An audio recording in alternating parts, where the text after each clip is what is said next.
Lead partner at A.T. Kearney and in New York, David Kirkpatrick, CEO of Techonomy and our Bloomberg contributing editor, as well as Lucas Shaw, our Bloomberg News reporter who covers Netflix.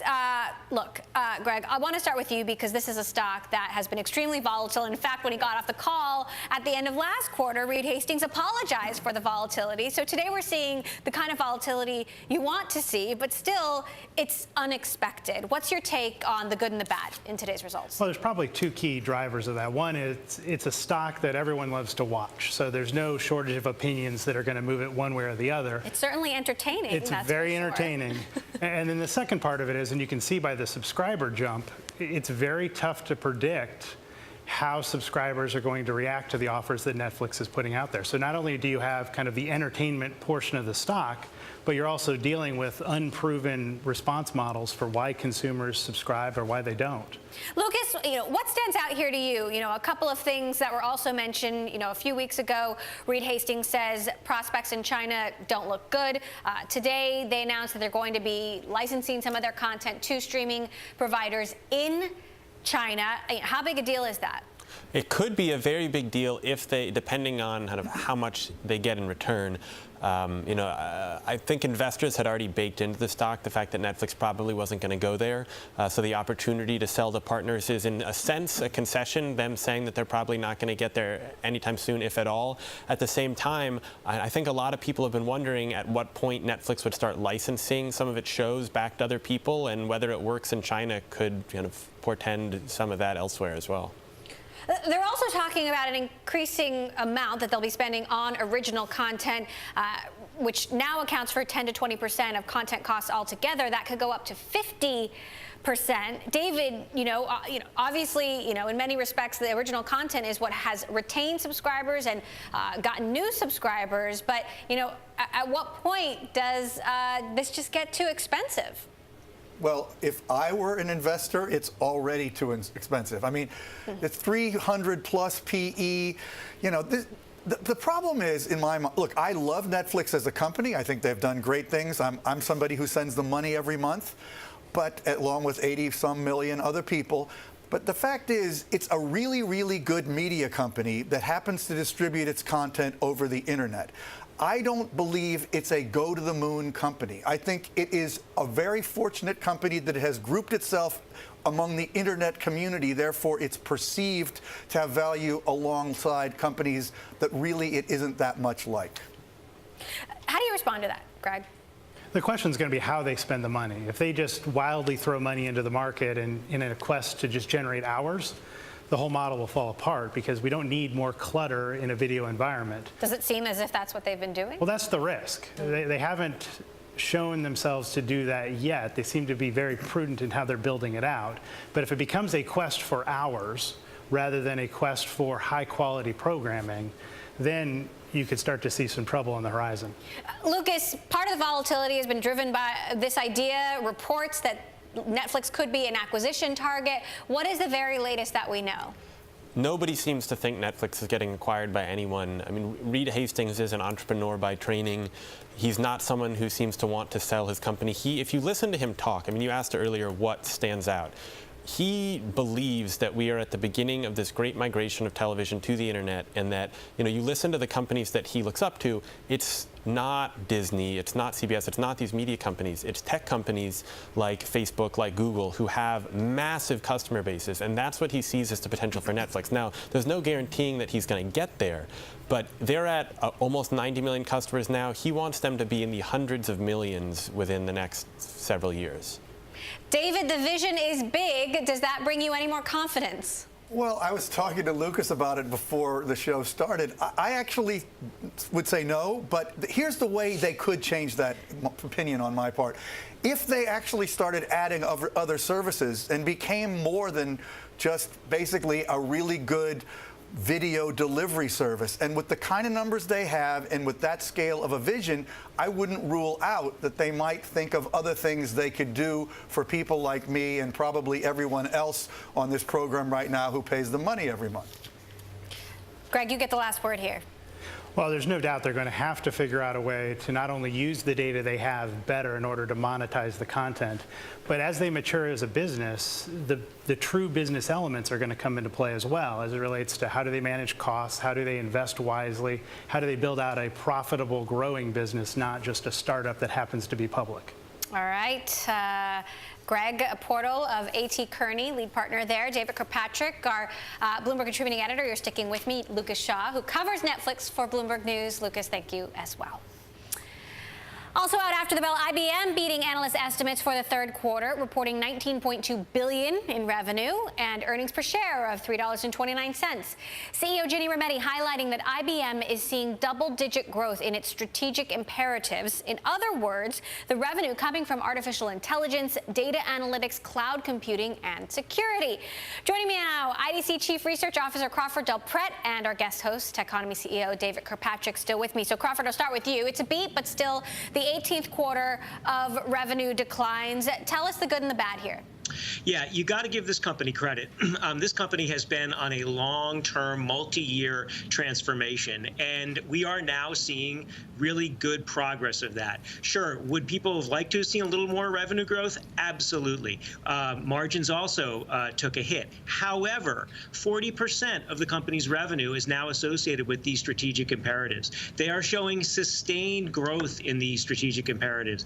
And this is a company that, it was not that many years ago, an army of people innovating and marching in one direction. Now they're starting to move in another direction, and they're making progress. You can really see that in the numbers. And I think when you really see the progress that they're making in cognitive, in the cloud, and again, in these strategic imperatives, particularly a sustained 15% growth. So, you take that back. They've been close to the teens or in the teens now for a number of quarters in that business off very meaningful revenue. In a nutshell, that's progress. And, they deserve to be commended for that. IBM, Crawford, is staking its future on Watson. At what point do you think we'll start to see Watson generating significant revenue?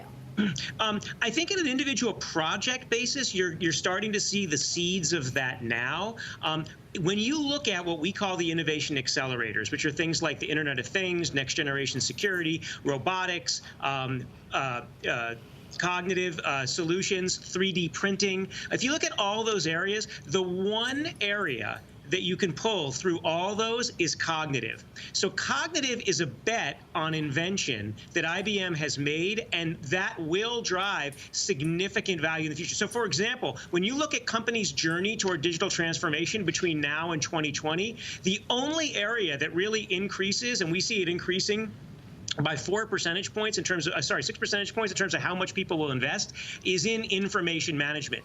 That will be driven by cognitive solutions because people just can't help you get those answers. You need cognitive solutions. So we will see that really start to accelerate in the 2018, 2019 timeframe. But we're already seeing the seeds of that in some of their engagements today. David, you've spent time with IBM CEO Ginny Rometty. How confident are you that this strategy is the right strategy? They're putting an awful lot of chips in this AI Watson basket. Is it going to pay off? Well, like Crawford, I admire these people. I mean, I've been covering IBM for over 25 years, and the fact is, they have made some really big bets in some areas that took a lot of kind of guts to do, and I'm impressed at the growth they're getting out of those areas. And I was just sitting there thinking, what if IBM got a valuation just for those growth areas that was comparable to the kind of valuation Netflix is getting for its business? They would probably be able to not even count the incredible revenues and profits they still get from those declining other businesses in their portfolio, like mainframes and all the old style, relatively unsexy software that they've had for years. They've always been a portfolio business. They're managing the portfolio pretty well, but it's hard to run a big portfolio. I'm impressed. Crawford, IBM saying on the call they're going to continue to invest in acquisitions. They've already made 12 acquisitions so far this year. What impact are acquisitions having on revenue growth?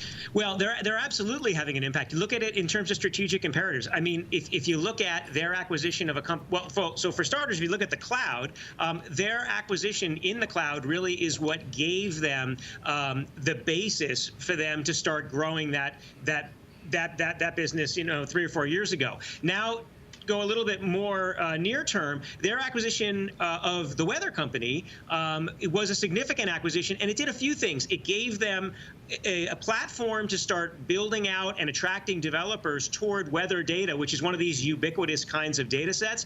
But it also gave them skills around building that into cognitive solutions that they didn't otherwise have. So I think when you look at IBM and acquisitions, look to the industries, look to vertical segments, understanding purchase behavior, understanding how people, what data sets are really scarce in different industries, like logistics, like transportation, like healthcare.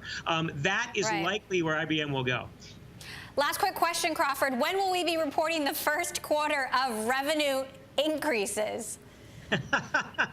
Well, that has to do a lot with a lot of things, currency fluctuations. But I think it really spins on the financial services business and the systems business at IBM. And unfortunately, like we've seen with a lot of other tech suppliers, those systems businesses can decline for a long time because they're really, really big. I do think we should be getting close to that in the next 4 quarters. Again, as IBM continues to balance this portfolio. But I think the real thing you want to focus on right now is the progress that they've made. All right, Crawford Del Pret of IDC. Crawford, as always, thanks so much. David Kirkpatrick, our Bloomberg contributing editor, you're sticking with me. Up next, Apple's top secret plan to take on Detroit is a shadow of what it once was. We'll bring you up to speed on how much Project Titan has evolved in just 2 years. And a reminder that all episodes of Bloomberg Technology are now live streaming on Twitter. Check us out at Bloomberg Tech, weekdays at 6 p.m. in New York, 3 p.m. in San Francisco. This is Bloomberg.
To tech's revolving door, Apple has a new head of artificial intelligence research, Russ Salarkudinov, the prominent AI expert from Carnegie Mellon University.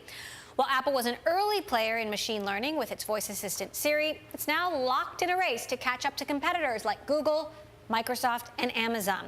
This key hire follows as many as half a dozen startup acquisitions by Apple in the field of artificial intelligence in the last 12 months. Staying with hiring and firing at Apple, it's been 2 years since the company launched its top secret Project Titan. This is the internal name for the group working on an Apple-designed car targeted for unveiling by the early 2020s. The goal was to upend an industry that McKinsey estimated would be worth $6.7 trillion by 2030. But since then, Apple's scaled back its plans dramatically. Our Bloomberg Tech reporter Mark Gurman with me here in the studio. Also still with us, Techonomy CEO David Kirkpatrick. So, Mark, we've reported on changes with Project Titan before, but never in so much detail as you have now. Tell us what the new details are and what went wrong. Sure. Well, our story really gives the first inside look about what's going on at Apple in terms of this car project. Back in 2014, Tim Cook, the CEO of Apple, tapped a man named Steve Zadesky, a former Ford engineer who worked on many iPhones and iPods, to hire over 1,000 people to work on a full-fledged vehicle to take on Detroit, as well as Tesla. Now we're hearing that Apple has lost hundreds of employees on the project and is now focusing on a self-driving platform that could underpin any car. So have they lost those employees? Have they left? Have they been fired? I mean, is this part of a new strategic direction for the company? Right. There's three things going on here. There's three ways that they've lost these several hundred employees. The first is people leaving by their own will because they don't believe that an Apple car will ever ship. They don't like the direction of the program. The second reason are people being reassigned to other parts of Apple, working on other products. So technically they're off the team, working on iPhones, iPads, Maps, whatever. Then there's people who were actually laid off. Over 120 people we reported in the software engineering part of the car project working on a car operating system were laid off in waves happening in both August and September of this year. So what is Apple currently trying to do? Right Just now, the platform. Is that so? No car. well, No full-fledged car.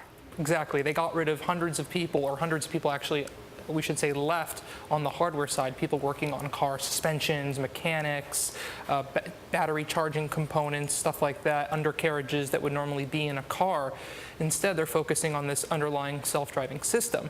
Now, the thing with this is they can go back to the drawing board in a year or two from now and then decide what to do with it. It would be attachable to an Apple-designed car if they so choose to go back to the drawing board on that. They could sell it to a car maker. They could buy a car maker. They could partner with one. We talked about on an earlier show how they were looking at partnering up with McLaren for a financial investment.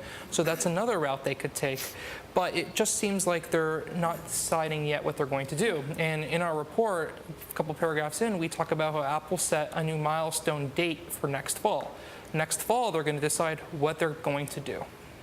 Interesting. David, what do you make of the twists and turns with Project Titan? Well, first of all, I got to say, what a privilege and treat it is to be on Bloomberg Tech with Mark, because you guys have got the reporter par excellence on this kind of stuff now.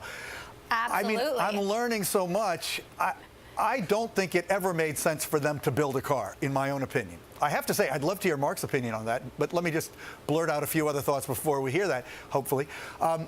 Honestly, you know, the time it takes to do that is so long, and it's so outside of their core competence, regardless of how much money they have, that I was always skeptical of the idea of building an Apple car. There are huge perils in that.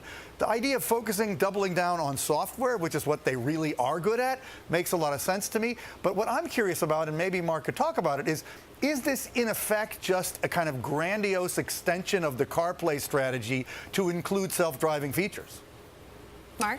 Absolutely. Well, to your first point, I agree completely that building a car is a difficult endeavor. It's something that they plan to take almost 10 years to do, starting in 2014, shipping in the first half of the 2020s. But they realized that they just did not have the engineering expertise.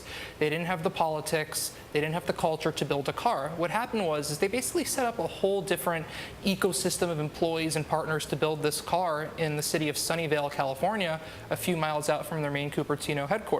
So they basically built up a whole separate unit, a mini company with over 1,000 employees to build this car, mashing people together from Tesla, other car makers, and even Apple engineers working on other products. So it's basically mashing a bunch of people together to work on this car under the leadership that delivered iPads, Macs, and iPhones. But we're talking about a car here.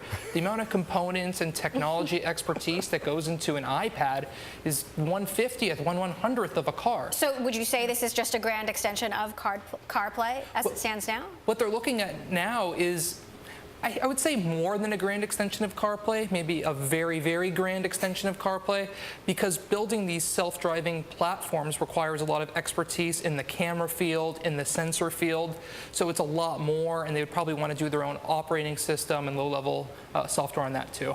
All right, Mark Gurman, keeping Apple and us on our toes. Thank you so much, Mark Gurman, our Apple Bloomberg technology reporter. David Kirkpatrick, you are sticking with me. I learn a lot. Later this hour, we're going to pick up the conversation with Goldman Sachs analyst Simona Jankowski. Will be talking about Apple's next big hit, what she thinks could be a subscription service like Amazon Prime. And a programming note, a new special is coming to Bloomberg TV in prime time, The David Rubenstein Show, peer-to-peer conversations. The renowned financier and philanthropist travels the country talking to leaders to uncover their stories and path to success. The first episode features Microsoft co-founder Bill Gates. So what did your family think? Did they say there's something wrong with this young man? He wants to just do computers? They knew I was obsessed with computers, that I would skip athletics, that I'd go in overnight, that I'd leave the house sometimes when they prefer I wouldn't go work at night on these things. And so it was kind of considered a little strange. The show explores successful leadership through the personal and professional choices of the most influential people in business. This 6-part series debuts 8 p.m. Eastern. More of Bloomberg Tech next.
A stock we are watching, Take-Two Interactive. Shares of the game maker surged nearly 7% at one point in Monday trade after its Rockstar Games account tweeted this picture.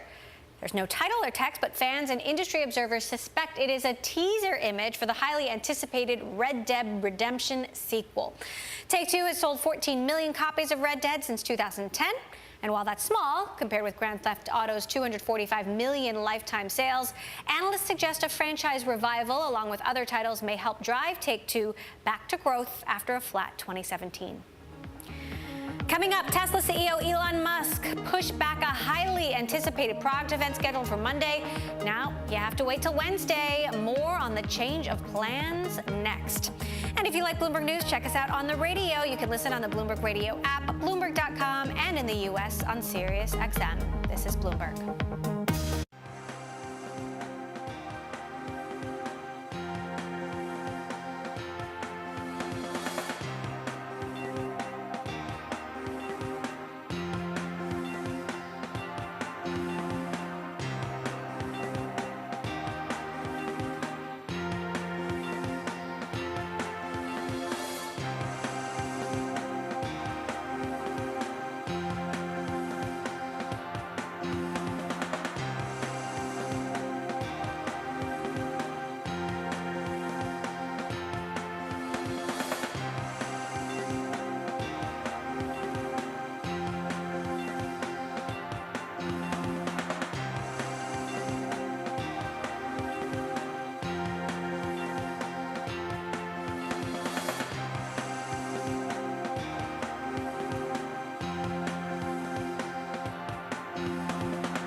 I'm Nina Melendez, and you're watching Bloomberg Technology. Let's begin with your first word news. At least 20 people were killed after a fire broke out in a hospital in eastern India. Local officials say the blaze started in the dialysis ward. Police and firefighters worked with hospital staff and volunteers in a rescue operation to evacuate more than 500 patients. Germany is joining the U.S. and the U.K. in considering new economic sanctions against Syria and Russia over attacks on the city of Aleppo. U.S. Secretary of State John Kerry and his British counterpart Boris Johnson have all but ruled out a military response to end Aleppo's siege. 2 people were killed and at least 6 others injured in an explosion at a facility belonging to chemical firm BASF in southwestern Germany. Another 2 people are missing. The blast occurred at a river harbor used to unload flammable liquids and liquefied gas. And in the U.S., Melania Trump is dismissing a recording of husband Donald Trump making degrading and lewd comments about women. She says the aggressive language is, quote, boy talk and does not reflect the man she knows. In a series of interviews, Trump's wife said she has accepted her husband's apology and the couple is, quote, moving on. Global news 24 hours a day, powered by more than 2,600 journalists and analysts in more than 120 countries. I'm Nina Melendez. This is Bloomberg. It's just after 6:30 p.m. Monday here in New York, 9:30 a.m. Tuesday morning in Sydney. I'm joined by Bloomberg's Paul Allen with a look at the markets. Paul, good morning. Good morning, Nina. It doesn't look like it's going to be the greatest of days across the Asia-Pacific on the markets. The NZX been trading for just over 90 minutes now and is already off 0.75%. The Nikkei's look like it's going to have some declines as well, while the ASX here in Australia is expected to open flat in just under 30 minutes' time. Keep an eye on Crown Resorts today. The gaming stock suffering its worst loss on record yesterday. $1 billion in value wiped out, and it took down other gaming stocks with it around the world. This is after 18 employees were detained in China on suspicion of, quote, illegal gambling activities. Exactly what the detentions happened for is still an open question, but the Australian government is offering consular support to those employees, and the billionaire owner of Crown Resorts, James Packer, has put out a statement this morning saying he's deeply concerned and the #1 priority is to make contact with those employees and ensure their safety. So keep an eye on Crown today. Keep an eye also on the Aussie dollar, been showing some strength recently against a weakening greenback. The Reserve Bank releases minutes of its October meeting in a couple of hours' time, so that could move the local unit here. I'm Paul Allen in Sydney. More from Bloomberg Technology next.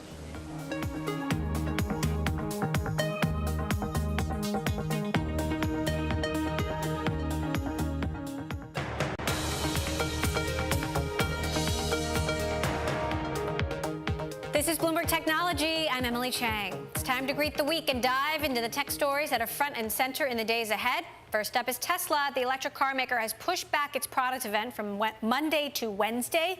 It is the first of a slew of events for the automaker in coming weeks. We also want to set up a number of major tech companies due to report earnings this week. Joining us now to discuss Bloomberg Views, Ed Niedermeyer from Portland, and Bloomberg Gadfly Shira Ovide with us from New York, as well as my guest host for the hour, David Kirkpatrick of Techonomy. So, Ed, I want to start with you and Elon Musk tweeting, moving the Tesla announcement to Wednesday, need a few more days of refinement. What do you make of this change? Not particularly unusual, but certainly not what you want to hear. Yeah, well, it certainly doesn't seem to have done the stock value any favors in the short term. And I think, there's been a lot of speculation. No one has really known what this product announcement was going to be. So there's sort of some questions now about, well, if it just needs a few more refinements.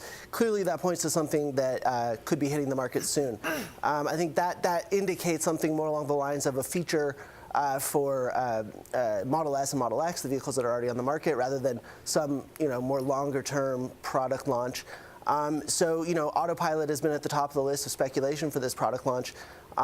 It's possible that with news coming out of Germany and elsewhere about issues surrounding the use of the word autopilot, that could be a factor here. But honestly, it's so wide open with Tesla that we can only speculate at this point. So walk us through the possibilities. As you mentioned, autopilot, it could be, others have speculated it could be a look at the Model 3 or the Model Y, that it could have something to do with the merger of Tesla and Solar City. Which of these scenarios do you think is most likely and why? I would say something to do with autopilot is high in likelihood. I would say one of the other things that people, I think, makes sense to be sort of high on the list of things to look for is something to do with their vision system. They, as part of this sort of breakup with Mobileye that they've had, there's been a lot of talk around an in-house sort of camera system and potentially even a glass system, sort of like a heads-up display of some kind. So those, I think, are the most likely, and especially because the heads-up display is something that was talked about with the Model 3, and yet Tesla says its Model S and Model X are sort of the technology leaders. It makes sense that a feature that will eventually end up in Model 3 may be getting pushed to the Model S and the Model X now. There was also a slight slowdown in production recently that could indicate toward new hardware being put into the vehicles. Other possibilities include, potentially an inverter to make the bridge the gap between SolarCity's products and Tesla's stationary storage, things like that. Again, because of this delay, it indicates something that will be going to market soon. So I would look for probably a heads-up display would be my top guess, and then an autopilot update, hardware update would be my second guess. All right, moving on to Yahoo. We're expecting Yahoo to report earnings on Tuesday. There's a lot going on here. Shira, Yahoo says they're not doing their traditional webcast that they have been doing around earnings calls, citing the pending Verizon acquisition. We've talked a lot about how that acquisition, or at least the price of it, could be in jeopardy, though analysts have told us they still expect it will go through. What do you make of this move not to have the traditional call? It's not so unusual. I mean, most companies that have an agreement to be acquired, they do perfunctory earnings calls, if any at all, where basically they say nothing about the current state of affairs. Obviously, the big question is, even in a canned statement from the CEO or CFO, will they address this question of, does the Verizon acquisition deal need to be recut or repriced because of this disclosure issue about the hacking? And then Microsoft coming up this week as well. What stands out to you there? We've, of course, been talking about Microsoft's, growing ambitions and progress in the cloud, certainly relevant considering what we've been seeing from IBM today. What will you be watching? I mean, the big question for Microsoft, as always, is the cloud business. Office 365, the cloud version of their Office productivity bundle, plus Azure, the competitor to Amazon Web Services. It's really been remarkable under CEO Satya Nadella the last few years, to see the investor sentiment completely change on the company. This was a company that could do almost nothing right in the technology sector 3 or 4 years ago, and now they're a company that is considered kind of a forerunner, and you can see that in the stock market value. It's a big week, David, kicking off earnings, first of all, an announcement coming from Tesla. What are you watching most closely this week? Well, you've gotten me really excited about this Tesla announcement, although I still have been spending a lot of time thinking about what way that Elon Musk talked about climate change when he announced the Model 3 in the spring, because to me that was a really big vision.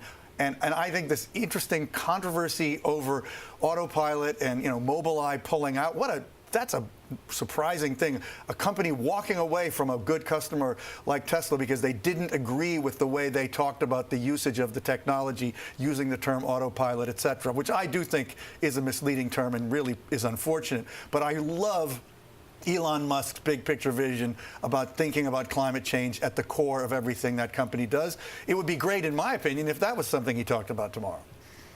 Or Wednesday. All right. Well, we'll be covering it all. Tesla, Yahoo, Microsoft coming up this week. David Kirkpatrick, our guest host, you're sticking with me. Bloomberg Views, Ed Niedermeyer.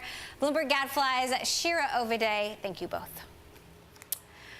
Still to come, could Apple's next killer project look something like Amazon Prime? We'll hear from the Goldman Sachs analyst who thinks a subscription plan would be a good idea. This is Bloomberg.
Apple's next big hit may not be hardware, but it could be a service that works a lot like Amazon Prime. A team of analysts at Goldman Sachs suggests that a subscription service could be the key to boosting iPhone sales as Apple's flagship product becomes a less dependable source of growth. The hypothetical plan would cost $50 a month and would rely heavily on streaming services from Apple TV and Apple Music. Senior research analyst Simona Jankowski wrote the note from Goldman, joins me now here in the studio with more details. David Kirkpatrick, our guest host, still with us. So, Simona, it's certainly an intriguing idea. What exactly would be in this subscription package? Sure, and thanks for having me, Emily. So the basic idea here is that Apple really should look for ways to transition to more subscription services. And that's because the smartphone industry at this point is basically an ex-growth industry. And so we're really looking for what is next around the corner. Now, as we thought about this, we thought that the key for Apple would be to construct a subscription bundle. And so here, both the element of subscription and the element of bundle are pretty critical for this idea. And that's really quite similar to what Amazon Prime is doing in terms of bundling a few products and services into their Amazon Prime offering. In the case of Apple, and we did use the same moniker, Apple Prime, just for convenience, it would be a fairly similar set of products and services that you could consume as part of the bundle as what you might otherwise buy today on an a la carte basis. So for example, for $50 a month, a consumer would get the iPhone, which today you can get a la carte for about $32 per month. Also included in that bundle would be the Apple TV, which would be effectively subsidized by Apple, but from a consumer perspective, they would get that up front. And then included in that would be Apple Music, which today you can get for about $10 per month, as well as Apple content, things like TV shows and movies that today a lot of consumers get from Netflix or Amazon. You'd still have to pay for the content on top of this, though, right? So it would be a similar model to what Amazon does in that it's a freemium model. So some shows you can pay for, so $1.99 or 99 cents. Some of them, though, are subsidized in this model, again, similar to what Amazon does, so that the consumer, it looks like, included with Prime. David, it's interesting. How likely do you think it is that Apple would ever do this? Well, I think it's a very creative idea. I think a lot of people would be interested in it. And one thing that when Simona describes it impresses me is the concept that it could allow Apple to sort of seed the market with new products that otherwise might not be catching the excitement of the crowd and get critical mass a lot more rapidly. So that I like. The thing I wonder about is whether this is the time to be thinking about such a thing when their primary competitor, Samsung, is kind of self-destructing before our eyes. So they don't really need a major shift, in my view. So that's my question. And I guess I'd be curious to ask Simona whether really she thinks this is something they would seriously consider. Sure, David. So I think you make a good point there in terms of the iPhone 7 actually being a pretty good product cycle as it is. And in fact, we are very positive on the shares right now, and that is primarily because we expect that there is going to be a pretty decent upside both for this quarter and for next quarter in terms of the actual units. And that's in no small part due to the fact that their main competitor, Samsung, has had the issues you just talked about in terms of the Note 7. However, the point that we wanted to look at here is just really looking beyond this next product cycle. Because if you zoom out for a second and just look at the industry as a whole, there's really not a lot of growth left in the smartphone industry. We're looking at low single-digit growth in the long term. And so looking at Apple's long-term prospects here, we really need to look at some of these adjacent revenue sources. So scale of 1 to 10, how likely do you think it is that Apple actually does this, and when? So, we want to emphasize that this is really an illustration, and we don't necessarily expect them to do the exact thing that our report is talking about. But just in the last year alone, they have come out with Music, Apple Music, which is, as they called it 2 quarters ago, their first subscription service. And so the fact that Apple is calling that their first subscription service leads me to believe that there may be a second, and I think this one would make a lot of sense. David, it's interesting. I mean, how do you think something like this would compare to Amazon Prime, since Apple certainly doesn't have an equivalent? It would be 6 times more expensive, which is a problem. But I do think that Simona is really right that they need more subscriptions. They've signaled they want more subscriptions. So I think it's a very promising kind of avenue of inquiry. I don't think anything exactly like this is probably going to happen, but I bet they take what Goldman Sachs says seriously, so I'm sure they're thinking about it. I'm sure they were already thinking about it, but I'm intrigued by the notion. And last question, Simona. I mean, Apple is starting to explore original content. They're working on a series, Planet of the Apps. Of course, this is something that Netflix and Amazon have, dived head into because they believe that original content will be the secret to keeping subscribers and getting new subscribers. Would that have to be an important part of Apple's strategy? Sure. So I do think that original content is going to be a pretty significant part. It's really not the most important part, though, at this point in time. And the reason I say that is we actually ran a survey of 1,000 U.S. consumers asking them whether they consume their TVs and movies from iTunes or from other services like Netflix and Amazon.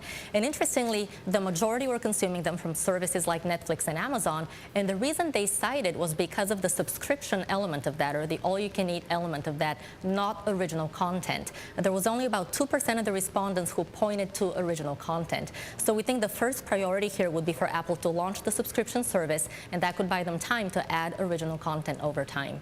All right, Simona Jankowski of Goldman Sachs will be watching. You've certainly gotten us talking. Thank you so much for joining us. David Kirkpatrick, you're sticking with me. Up next, China blasts ahead with an ambitious plan to catch up to the U.S. and Russia in the space race. Details of the progress next. This is Bloomberg.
In this edition of Out of This World, China has sent 2 astronauts into space for the country's longest mission yet.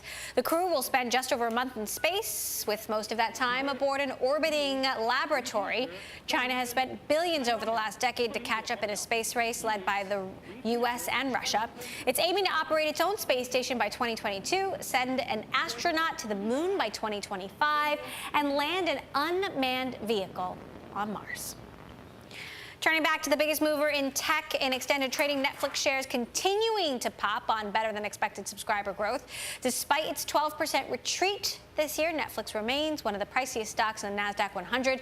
Netflix is currently valued at 313 times earnings. Still with me, David Kirkpatrick, CEO of Techonomy, and with me on set, Corey Johnson, our editor-at-large. We were talking about it's bow tie day. David, apparently, David has inaugurated bow tie day on Bloomberg Tech. I'm going to a formal event. What can I say? Once again, he's showing me up. Somebody is dressed fancier than you, Corey.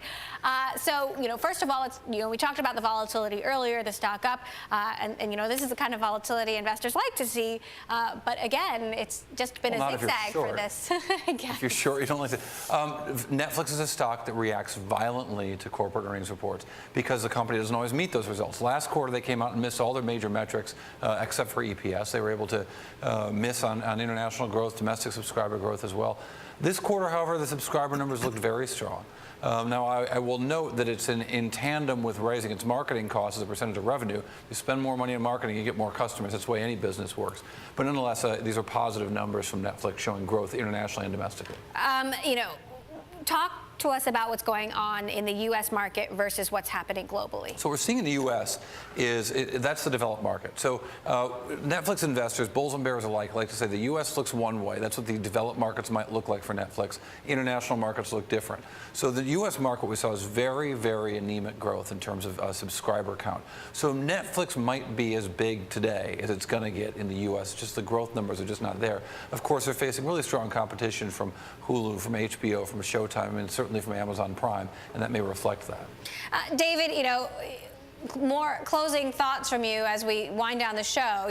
The share's still up, but certainly a lot of questions, just how much they're spending on content, whether or not they are an acquisition or not, whether they can break into China, sort of what is the prevailing thinking around Netflix and its future right now? Well, the way I would look at it is, if you're somebody who thinks Netflix is worth buying at this kind of a price, you should look more closely at buying Disney, which is a way cheaper stock and has equal, if not much greater, actually, probably significantly greater capacity, proven capacity to build high-quality content.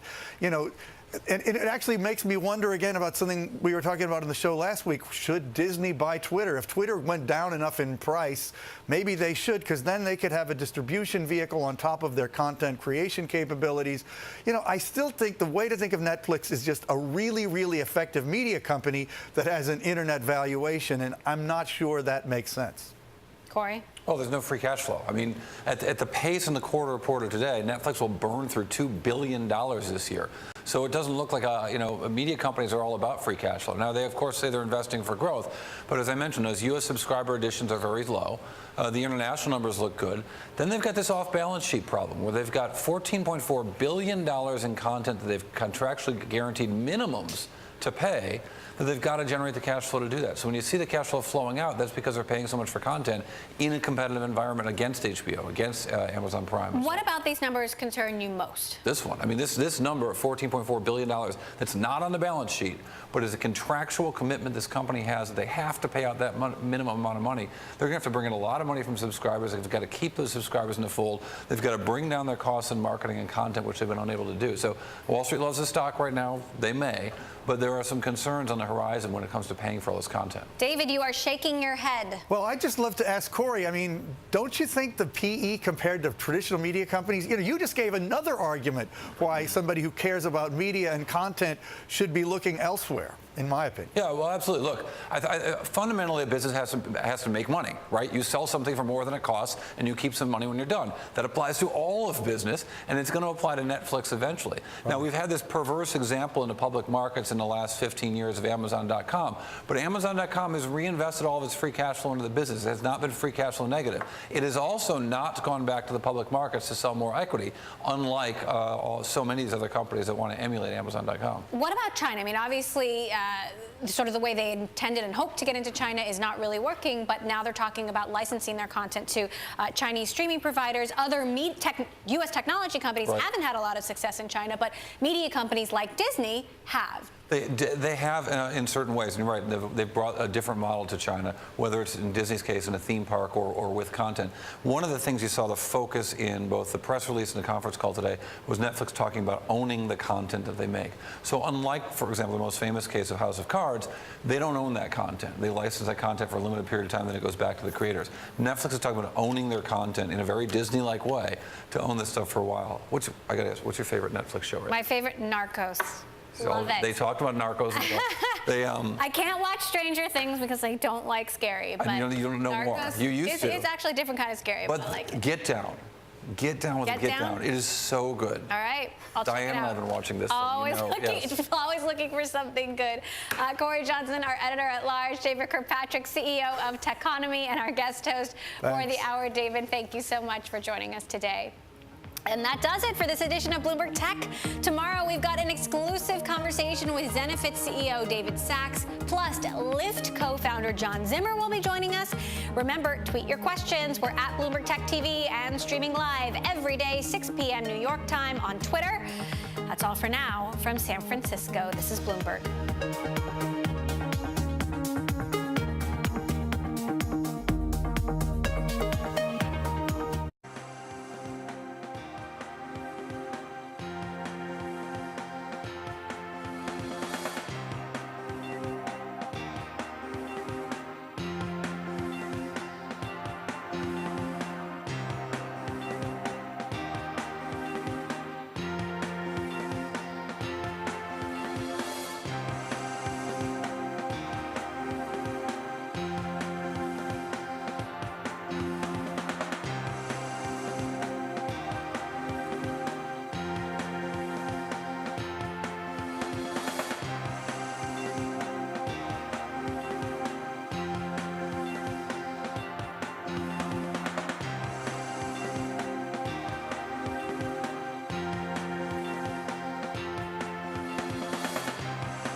studios in New York City, this is Charlie Rose. We begin this week with politics. With just 24 days until the election, Donald Trump has sent the Republican Party into crisis mode. The Republican nominee's demeaning comments about women and allegations that he did more than just talk have upended the presidential race. Joining me now from Washington is John Dickerson. He is the anchor of Face the Nation and political director of CBS News.